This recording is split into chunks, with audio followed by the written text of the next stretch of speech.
उत्तर प्रदेश के दक्षिण पश्चिमी छोर पर स्थित झांसी का भारतीय स्वतंत्रता संग्राम के इतिहास में अति महत्वपूर्ण स्थान है। प्रत्येक भारतीय महारानी लक्ष्मीबाई के अप्रतिम शौर्य, साहस, राष्ट्रप्रेम और बलिदान पर गर्व का अनुभव करता है।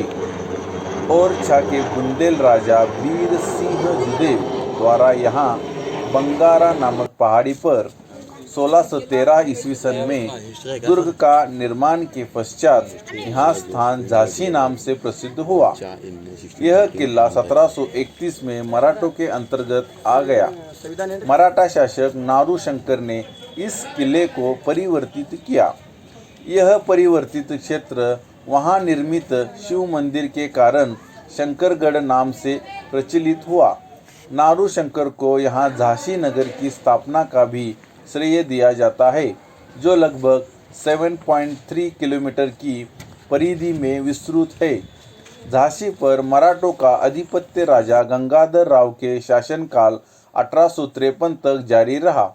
उनकी मृत्यु के बाद उनके दत्तक पुत्र दामोदर राव को रानी लक्ष्मीबाई के संरक्षणात्मक में गद्दी पर बैठाया गया, किंतु अंग्रेजों ने उनका दावा नकार कर झांसी को अपना साम्राज्य का अंग घोषित कर दिया।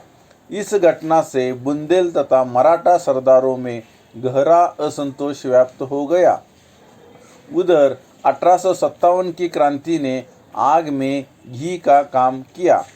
फरवरी 1858 में रानी ने एक घोषणा जारी की, जिसमें उन्होंने सभी हिंदू तथा मुसलमान भाइयों से अंग्रेज़ों के विरुद्ध युद्ध में शामिल होने की अपील की। रानी लक्ष्मीबाई ने अपने सेना तैयार की तथा अप्रतिम वीरता, साहस व शौर्य का परिचय देते हुए किले से मोर्चे का नेतृत्व किया। ह्यू रोज के नेतृत्व में अंग्रेज सेना ने अपना अभियान शुरू किया। 17 दिनों तक अंग्रेजों ने लगातार किले पर आक्रमण जारी रखा, परंतु रानी के कुशल नेतृत्व में कटिबद्ध उत्साही सैन्य बल के पराक्रम की वजह से वह किले की दीवार को भेद नहीं कर सके। रानी 4 अप्रैल 1858 मध्य रात्रि को अपने दत्तक पुत्र दामोदर राव को लेकर अपने घोड़े पर सवार हो किले से निकल गई। झांसी से निकलने के बाद रानी अपने कुछ सैनिकों के साथ भयंकर युद्ध करती हुई कालपी से ग्वालियर पहुंची। गंभीर रूप से घायल रानी अंततः 18 जून 1858 को शहीद हो गई। झांसी किले का कुल क्षेत्रफल लगभग 49 एकड़ है, जिसमें 15 एकड़ भूमि में मुख्य दुर्ग निर्मित है। इसके दो तरफ रक्षा खाई तथा कुल 22 बुर्ज है।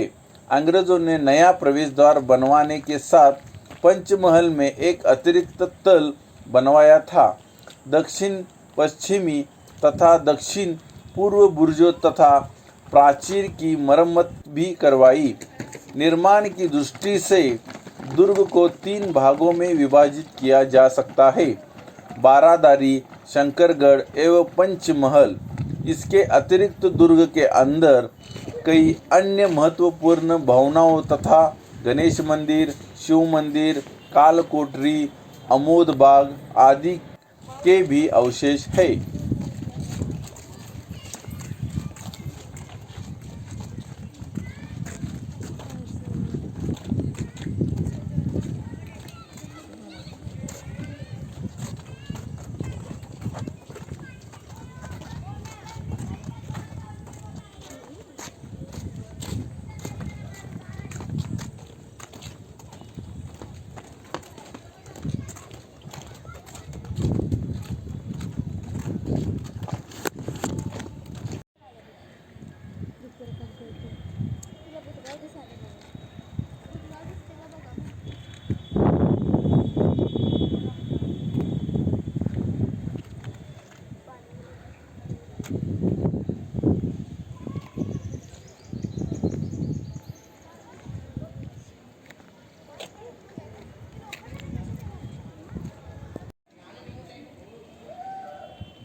चलो आ जाओ, भागो भागो।